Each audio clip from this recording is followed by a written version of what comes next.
Identify చేయటం, వాళ్ళకి అందించాల్సిన సర్వీసెస్ అంటే ఈరోజు మన డిపార్ట్మెంట్ తోటి అసోసియేటెడ్గా ఎడ్యుకేషన్ డిపార్ట్మెంట్ ఇచ్చారు, సెర్ఫ్ నుంచి వచ్చారు, మెడికల్ హెల్త్ నుంచి వచ్చారు ఇద్దరు.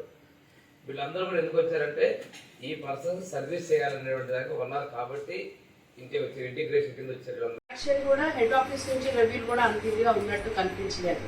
తర్వాత సార్ ఇందాక మాట్లాడుతున్నారు, కొన్ని చోట్ల గ్యాప్స్ కనబడుతుంది. అంటే ఉమెన్ వెల్ఫేర్ వాళ్ళు చేస్తారని, వాళ్ళు జూనియర్ జస్టిస్ వాళ్ళు చేస్తారని ఆ వర్గం ఎక్కడైతే ఆర్గనైజేషన్ ఉందో వాళ్ళు, అలాగే మన సైడ్ నుంచి చూసుకుంటే కూడా కొంత చేస్తున్న అవసరం ఉంది. కొన్ని ఇన్స్టిట్యూట్స్లో అడ్మిషన్ చాలా పూర్గా ఉన్నాయి, కొన్ని ఇన్స్టిట్యూట్స్లో బాగున్నాయి. దానికి ఒక బ్రాండ్ పడిన తర్వాత అడ్మిషన్స్ ఆటోమేటిక్గా వస్తాయి. లేదు ఫెసిలిటీస్ లేవు. నేను ఒంగోలు గేరింగ్ కుపేట్ స్కూల్కి వెళ్ళాను.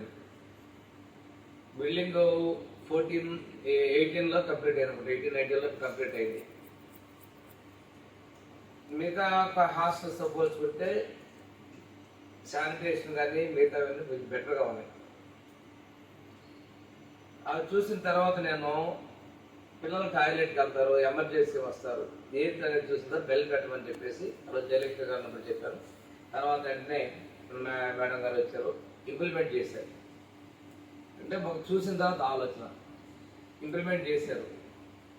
అక్కడ చదివే పిల్లవాడు ఒకడు వచ్చి మా కాన్స్టిట్యున్సీ విలేజ్ వాళ్ళ ఊరు చెప్పులు కింద దానికి వచ్చాడు.